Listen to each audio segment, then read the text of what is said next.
어머니는 내 존재의 뿌리입니다. 피를 흘려 낳고 젖을 먹이고 땀과 눈물 흘리며 나를 낳으시고 기르신 분, 자신의 모든 걸 다 희생하신 분. 부모님은 10자식을 키우지만 10자식은 한 부모 모시지 못합니다. 그러기에 하나님은 내 부모를 공경하라, 사람에게 행할 계명 가운데 제일 첫 번째 계명을 주시고, 오늘도 어버이날을, 어버이 주일을 정해놓고 우리 보고 어버이를 공경하라 말씀하십니다. 그게 사람된 도리요, 그것이 신앙이요, 그래야 복을 받으니까. 오늘 말씀 첫 번째입니다. 내 부모를 공경하라. 하나님 명령입니다. 도저히 거절할 수 없는. 오늘 신명기 5장 16절과 출애굽기 20장 12절 같은 말씀입니다. 나는 네 하나님 여호와께서, 너는 네 하나님 여호와께서 같이 읽을까요? 명령한 대로 내 부모를 공경하라. 부모를 공경하라고 하는 것은 하나님이 직접 하신 명령입니다. 상관이 명령해도 지켜야 되는데 그분은 하나님이십니다. 나의 생사복과 만복과 생명과 능력과 영혼의 근본이신 그분. 세상 어디서나 세상 누구에게나 사랑이 꼭 필요합니다. 제자가 선생님을 사랑하는 것을 존경이라고 말합니다. 의사가 환자를 사랑하는 것을 돌봄이라고 말합니다. 친구가 친구를 사랑하는 건 우정이라 말하고, 자녀가 부모를 사랑하는 것은 공경이라고 말합니다. 그런데 모든 사랑 중에서 공경이야말로 사랑 중에 최고의 사랑입니다. 부모를 공경하라. 이 효도는 하나님 명령이지만 이것이 바로 우리의 신앙입니다. 보이는 부모를 공경하지 않는 자는 보이지 않는 하나님을 경외하지 않습니다. 하나님은 우리의 부모 공경을 통하여 우리가 하나님 경외하는 믿음을 보시는 겁니다. 부모를 정해주신 분, 내가 아닙니다. 오직 하나님이십니다. 그러므로 하나님이 정해주신 부모의 권위를 인정하지 않는 것은 하나님의 권위를 인정하지 않고 부정하는 겁니다. 하나님에 대한 경외는 부모를 공경할 때 비로소 완성이 되는 것입니다. 아브라함이 이삭을 하나님께 드릴 때 아브라함이 이삭에게 물었습니다. 아들 이삭아, 내가 너를 사랑하는지 알지? 그러면 아버지의 목숨보다 저를 더 사랑한다는 걸 저는 압니다. 정말 그래? 내가 지금 너에게 하는 일 다 너를 사랑하기 때문이야. 그래서 하는 것이란다. 내 아버지 압니다. 그럼 아들아, 저 제단 위에 장작더미 위에 올라가 누워라. 하나님께서 너를 제물로 드리라고 말씀하셨단다. 그러자 이삭은 아버지 말씀에 순종해 아무 말도 없이 장작더미 위로 올라가 결국 그는 복의 근원, 마침내 복을 받게 됩니다. 저는 요셉도 참 효자다. 아버지 야곱이 말년에 이제는 죽어도 한이 없다라고 행복해 하였습니다. 우리의 부모님이 나로 인하여 이제 죽어도 한이 없다 그렇게 말할 수 있다고 한다면 여러분은 잘 사신 겁니다. 왜 죽어도 한이 없다고 했을까요? 첫 번째, 요셉이 부모님 말씀에 철저히 순종했기 때문입니다.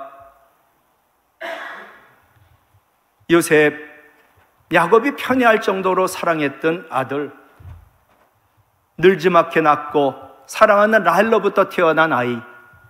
그런데 그 라헬이 죽었습니다. 그러니 최고의 족장들만 없는 채색 옷을 입히고 편애하였습니다. 그런데 요셉이 꿈 얘기를 합니다. 형들이 이제 요셉을 아주 미워합니다.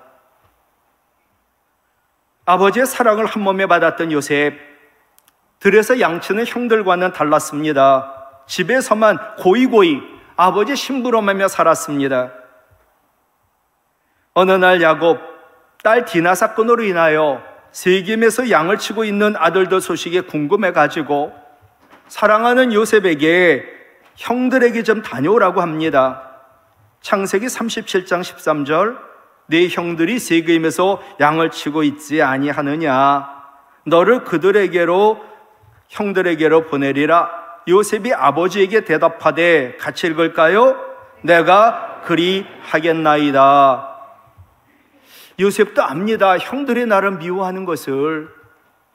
여러분, 내가 누군가가 나를 미워하는데 그 사람에게 가라는 심부름을 받으면 여러분 좋겠습니까? 형들이 미워한다는 걸 알면서도 아버지의 심부름이니까 요셉은 세겜으로 갔습니다. 그런데 참으로 다행입니다. 형들이 없었습니다. 집으로 돌아오면 됩니다. 아버지, 형들에게 갔는데 형들이 없어요. 나는 아버지 심부름 잘했어요. 집으로 돌아오면 되는데, 세겜에 형들이 없다고 하면 되는데, 요셉은 세겜에서 만난 사람들에게 묻습니다. 우리 형들이 어디로 갔는지 아냐고. 묻고 물어가지고 형들이 간 도단으로, 형들이 갔다는 말을 듣고 형들을 찾아 도단까지 갑니다. 결국 이 일로 인하여 그가 하여튼 큰 일을 당하지 않습니까? 나를 미워하는 형들임에도 불구하고 아버지가 말씀하시니 순종한 이 효도한 요셉, 그때부터 어려움 물론 있었지만 잘 되는 싹시 보였던 겁니다. 두 번째, 요셉이 잘 돼가지고 아버지 야곱을 모십니다. 참으로 공경하는 거지요. 요셉이 총리가 되었을 때 애굽과 주변 나라들 흉년이 들어가지고 형들도 애굽에 양식을 구하려고 옵니다. 형들은 요셉을 못 알아봤지만 요셉은 형들을 알아보고 난데없이 그들의 아버지의 생존에 관하여 묻습니다. 이분이 왜 우리 아버지의 생존을 모를까? 자초지종 얘기하고 요셉은 드디어 신분을 밝히고 아버지 야곱을 모시고 오도록 그래서 함께 살았습니다. 죽은 줄 알았던 아들이 살아있고 하나님의 크신 복을 받아 애굽의 총리가 되었다는 소식, 야곱이 너무너무 기뻤습니다. 그래서 연로한 몸이었지만 야곱은 기운이 소생하고 그래서 먼 여행, 애굽으로 여행을 할 수 있었습니다. 창세기 45장 27절로 28절, 그들이 또 요셉이, 형들이에요. 형들이 또 요셉이 자기들에게 부탁한 모든 말로 야곱에게 말하며 그들의 아버지 야곱은 요셉이 자기를 태우려고 보낸 수레를 보고서야 기운이 소생한지라. 요셉 살아있어요, 아빠? 수레를 보고서야 기운이 나고 야곱 이스라엘이 됐지요. 아버지 이스라엘이 이르되 조카도다. 내 아들 요셉이 지금까지 살아있으니 내가 죽기 전에 가서 요셉을 보리라. 드디어 야곱이 요셉을 만나 너무 기뻤습니다. 죽은 줄 알았는데 살아있고, 살아있는 것만으로도 감사할 텐데 세상의 세계의 최고 권력자가 된 겁니다. 그래서 창세기 46장 3절, 아버지 이스라엘 야곱이 요셉에게 이르되 내가 지금까지 살아있고 내가 네 얼굴을 직접 보았으니, 같이 읽어요. 지금 죽어도 조카도다. 세 번역은요, 이제 죽어도 여한이 없다. 우리 부모님이 나를 보면서 지금 죽어도 나 여한이 없다. 그러면 참 여러분들은 잘 사신 거예요. 그죠? 세 번째, 요셉이 형들을 용서합니다. 아버지 돌아가셨는데 형들 용서하고, 용서 정도가 아니라 형들의 모든 가족, 자녀들, 자손까지 돌봅니다. 돌아가신 아버지 야곱을 정말로 공경한 거죠. 요셉은 형들을 용서했지만 형들은 요셉이 우리를 용서한 게 맞나? 지금 아버지 때문에 복수를 안 하는 걸 거야. 아버지가 죽으면 우리에게 반드시 갚을 거야. 요셉은 형들을 용서했지만 형들은 요셉이 아버지 때문에 자신들의 행한 일을 갚지 않고 있다고, 기다리고 있다고 그렇게 압니다. 드디어 이제 아버지 야곱이 돌아가셨습니다. 그러자 형들이 요셉에게 말합니다. 아버지가 이혼했다고, 형들이 내게 악을 행했을지라도 형들의 죄와 허물을 용서하라고 말씀하셨다고, 그러면서 싹싹 빌면서 애원을 합니다. 살려달라고. 요셉은 이미 용서했거든요. 근데 아직도 두려워 떨고 있는 형들을 보니 안타까워 웁니다. 하는 말이, 내가 하나님 대신해서 내가 원수 갚겠냐고. 그렇게 위로를 합니다. 요셉은 아버지 돌아가셨지만 형들을 용서하고 끝까지 사랑하고 그의 자녀 자손들까지 돌봄으로 하늘에 계신 아버지 야곱 이스라엘에게 끝까지 효도하였습니다. 그러니 잘 될 수밖에 없지요. 야곱이 11번째 아들이지만 위로 하늘의 신령한 복과 땅 아래 깊은 샘의 복과 젖먹이는 복과 태의 복을 받아 요셉의 두 아들 에브라임과 므낫세가 한 아들에게서 두 지파가 나오는 복을 받게 됩니다. 12지파에 속하게 됩니다. 사랑하는 성도 여러분, 내 부모를 공경하라 명령입니다. 그것도 하나님의 명령. 이유가 없습니다. 조건이 없습니다. 두 번째, 네 생명이 길고 복을 누리리라. 하나님 약속입니다. 네 부모를 공경하라. 하나님 명령. 네 생명이 길고 복을 누리리라. 하나님 약속. 신명기 5장 16절, 네 부모를 공경하라. 그리하면 네 하나님 여호와가 내게 준 땅에서 네 생명이 길고 복을 누리리라. 자식들이요, 부모 모시고 어디 안 갑니다. 부모가 물주가 되면 합니다. 그러나 자식놈들 데리고 좋은 곳 가도 점점 늙어지면 늙어질수록 좋은 곳 모시고 가지 않습니다. 호산나 찬양대 한번 모인 적이 있어요. 권사님들 다 이구동성. 난 난생 처음 카페 와봤다. 커피 마시고 차 마시고 케이크 먹어봤다. 자식놈들 지 자식 데리고는 좋은 곳 갑니다. 그러나 늙은 부모는 짐이 됩니다. 어디 간다는 얘기도 안 합니다. 젊었을 때는 돈 내놓으라고, 어디 간다고, 물주하라고 모시고 갔는데 이제는 절대로 모시고 가지 않습니다. 짐스럽고 부담스러우니까. 어느 집사님이 목사님에게 실제 얘기해요. 자기 며느리가 자기에게는 잘못하는데 양로원 가서는 열심히 봉사한다는 거예요. 목사님, 우리 며느리 봉사 가짜지요? 목사님 얘기했습니다. 그 봉사도 진짜라고. 원래 그 며느리는 교회에서 자른 자매인데 어른 섬기기를 기뻐하는 자매입니다. 그런데 시어머니가 보통 분이 아닙니다. 얼마나 상처를 주었는지 그 시어머니에게는 상처 때문에 안 하는 것이었습니다. 양로원의 어머니들, 그 할머니, 며느리에게 상처 주지 않습니다. 그러니 열심히 봉사할 수 있는 거지요.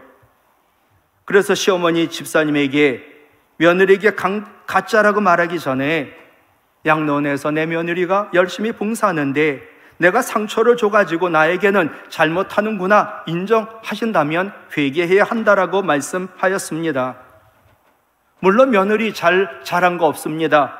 분명 며느리에게도 잘못이 있습니다. 시어머니에게 받은 상처 때문에 어렵지만 그래도 주님 기쁘시게 하기 위하여 효도해야 합니다. 누구 좋으라고? 나 좋으라고. 성경에 보면 너에게 상처 주지 않은 부모만 공경하라 하시지 않았습니다. 부모 공경에는 아무 조건이 없습니다. 상처를 주었든 나를 미워했든 나를 버렸든 오늘 말씀은 결코 좋은 제안이 아닙니다. 하나님 명령입니다.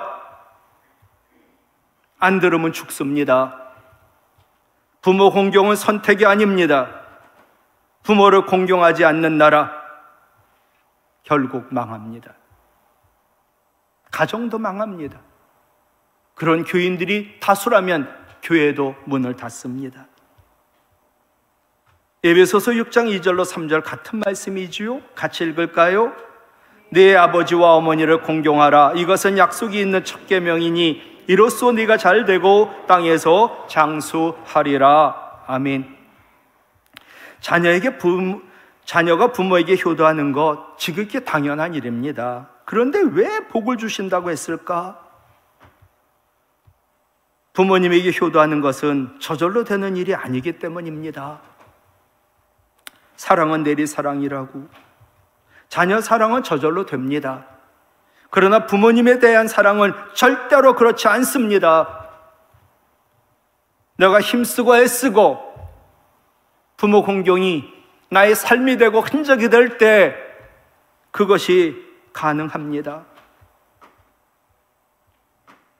부모님과의 관계가 깨어진 경우 그 이유가 부모님이 나에게 잘못했고 상처를 주었다. 부모님에게 있다고 해도 부모님과의 관계 회복을 우리는 포기하지 말아야 되고, 그리고 부모님 공경해야 합니다. 왜냐? 만약에 그렇지 않으면 하늘로부터 부어지는 복의 문이 닫히기 때문입니다. 나는 하나님 복 없이도 산다. 나는 천국 없이도 산다. 나는 영원한 생명이 없어도 좋다. 부모님 공경하지 않아도 됩니다. 바울의 고백이지요. 갈라디아서 6장 17절, 이후로는 누구든지 나를 괴롭게 하지 말라. 내가 내 몸에 예수의 흔적을 지니고 있노라.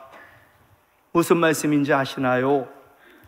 율법을 지켜야 구원받는데요, 이 논쟁이 있을 때 바울은 내 몸은 예수로 인하여 죽었어.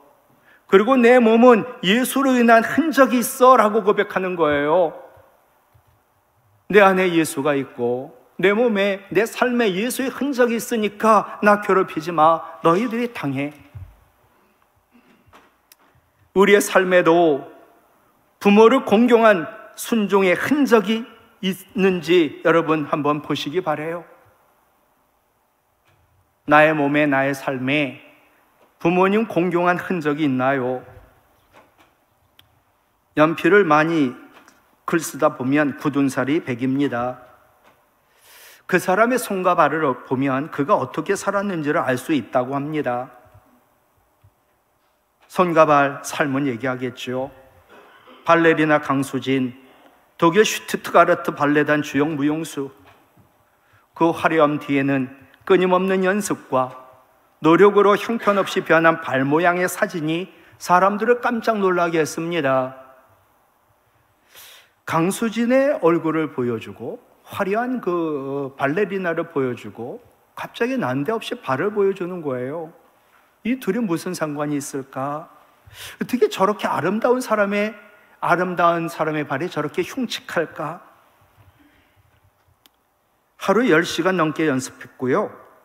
한 시즌에 그가 150개가 넘는 토 슈즈를 달아 없애졌다고 하는 거예요. 이분이 달아 없어진 그 토 슈즈만 몇 천 개가 넘는다고 그래요. 프로골퍼 구호키, 하루에 1000개 이상의 골프공을 쳤답니다. 고등학교 때까지 무명 선수였던 농구의 황제가 된 마이클 조단, 그는 지금도 하루에 수십억씩 돈이 들어옵니다. 그의 이름을 단 기업과 그의 이름을 단 광고들이 너무 많아가지고 어떻게 그렇게 당신은 성공하게 됐냐고. 그의 대답은 합니다.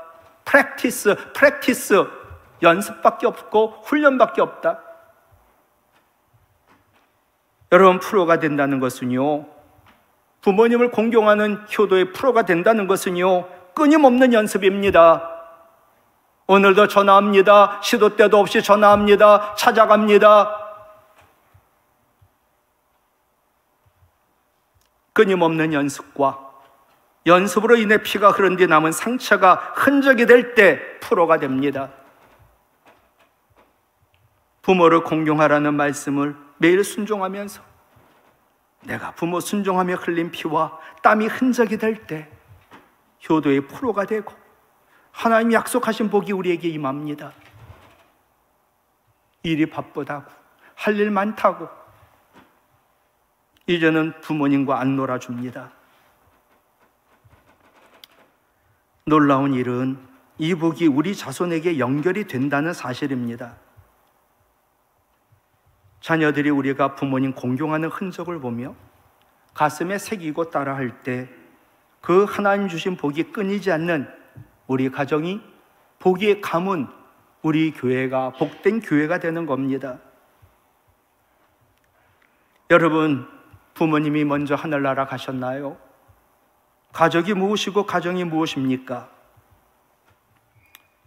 시어머니 나오미, 며느리 룻과 이제 관계를 단절하려고 할 때 세상에 이 며느리도 이상한 사람이죠. 룻이 거절을 합니다.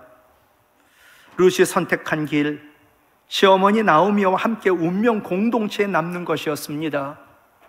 무슨 국물이 있는 것도 아닌데 죽음이 갈라놓기 전까지 어머니를 떠나지 않겠다고 하나님 앞에 맹세까지 합니다. 이방 여인, 남편 죽은 며느리 룻의 이런 행동은 오늘날 가족관계의 연결고리를 피가 아닌 다른 곳에서 찾으려고 하는 사람들에게 많은 도전을 줍니다. 내가 낳아야만 가족이냐? 입양하면 가족이 아니냐? 우리가 마음과 뜻이 모여 하나가 되면 가족이 아니냐? 피가 섞이지 않은 사람들을 가족으로 묶어주는 근거가 무엇일까요? 룻이 나오미와 함께 운명을 건 가족으로 가정을 이룬 이유는 돈 때문도 재산 때문도 아닙니다. 남편 때문도 자녀 때문도 아닙니다. 오직 하나님을 믿는 신앙 때문이었습니다. 나오미 어머니의 하나님이 룻 나의 하나님이십니다. 룻이 나오미와 한 가족이 되어 떠나지 않고 모신 것, 이것은 믿는 우리에게 도전을 줍니다. 결혼하고 자녀가 있다고 가정이 되고 운명 공동체가 되는 것은 아닙니다. 하나님은 우리를, 피가 섞이지 않은 우리를 예수 그리스도의 피로 하나님의 한 가족이 되게 하셨습니다. 분명 하나님 말씀합니다. 믿음의 부모님을 공경하라고. 반드시 룻에게처럼 우리에게도 엄청난 복이 임할 줄 믿습니다. 시어머니를 공경했다고 나오미가 며느리에게 해준 것이 아무것도 없었습니다. 그러나 하나님께서 엄청난 복을 룻에게 주셨습니다. 내가 남편을 잃었습니다. 나의 삶에 희망이 있을까? 나이가 들어도 여자는 여자입니다. 나이가 들어도 남자는 남자입니다. 사랑하는 사람이 필요합니다. 나를 엄청 사랑하는, 정말 믿음의 사람 보아스를 준 것, 그것을 하나님이 룻에게 준 최고의 복이라고 저는 생각합니다. 근데 이분이 보통 분이 아닙니다. 모든 것을 가진 분.